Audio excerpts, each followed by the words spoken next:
Friends, আজকে হচ্ছে শ্রী শ্রী রামকৃষ্ণ পরমহংসদেবের 191তম জন্মবার্ষিকী। আর আমি, আমার ছেলে, আমার বন্ধু, তার ছেলে, আমরা চারজনে মিলে আজকে ঘুরতে গিয়েছিলাম বেলুর মঠে। ওখানে গিয়ে খিচুড়ি খেয়েছি, খুব সুন্দর ভোগ প্রসাদ রান্না হয়েছিল। তারপর ওখানে খুব সুন্দরভাবে প্রোগ্রামও হচ্ছিল, যার অল্প একটু ভিডিও তোমাদের জন্য তুলে এনেছি। তবে ভিতরে তোমরা সকলেই জানো যে মন্দিরের ভিতরে ফোন নিয়ে অ্যালাউ নেই, তাই ফোনে ছবিও তুলতে পারিনি। তবে যেটুকু তুলেছি তোমাদের সঙ্গে শেয়ার করে নেব। বেলুর মঠে যখন আমরা পৌঁছেছিলাম তখন বাজে প্রায় বেলা 1:30, আর 1:30 বাজে মানে মন্দির প্রাঙ্গণ বন্ধ হয়ে গেছিলো। তাই প্রথমে আমরা খিচুড়ি ভোগ খেতে চলে গিয়েছিলাম, আর তারপরে এখানে এসে বাবার দর্শন করেছিলাম। এখানে অল্প একটু প্রোগ্রামও দেখছিলাম।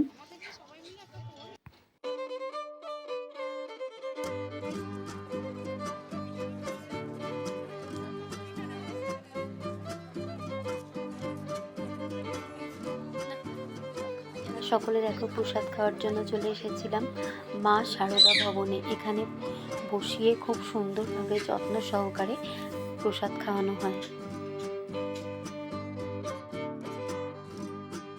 ভোগ প্রসাদ খাওয়ার পর যেহেতু পিছন দিক দিয়ে আবার মন্দিরে যাওয়া যায় না, তাই আমরা আবার নতুন করে প্রবেশপথ ধরে মন্দিরের দিকে এগিয়ে যাব। আর এখানে যে ছোটোখাটো মেলাটা বসেছে সেটাও তোমাদের সঙ্গে শেয়ার করে নিচ্ছি। এই খুব মিষ্টি হাঁসগুলো ভালো লাগলো, কিন্তু 150 টাকা দাম বলে আমরা কিনতে পারলাম না।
আপনার আজকে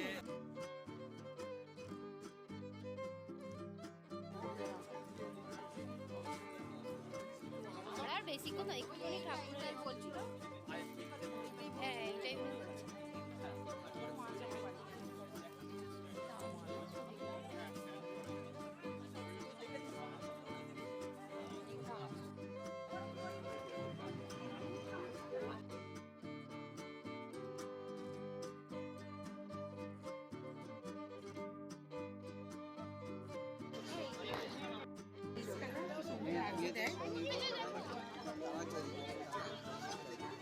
সব বেতের কৃষ্ণ বিষয়টা বাবু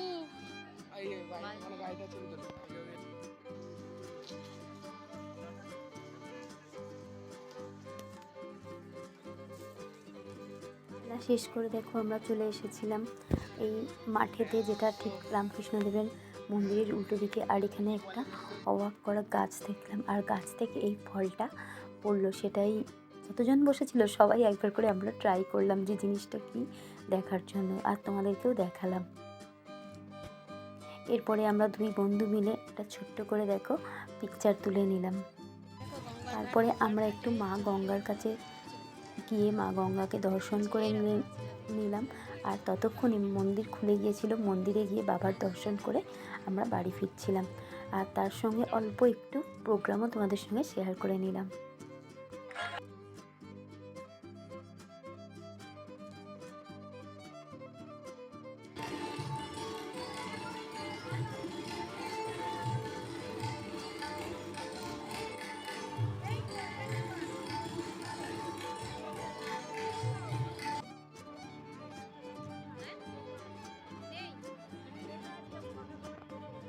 আর নেক্সট ব্লগে তোমাদের সঙ্গে দেখা হবে। টাটা।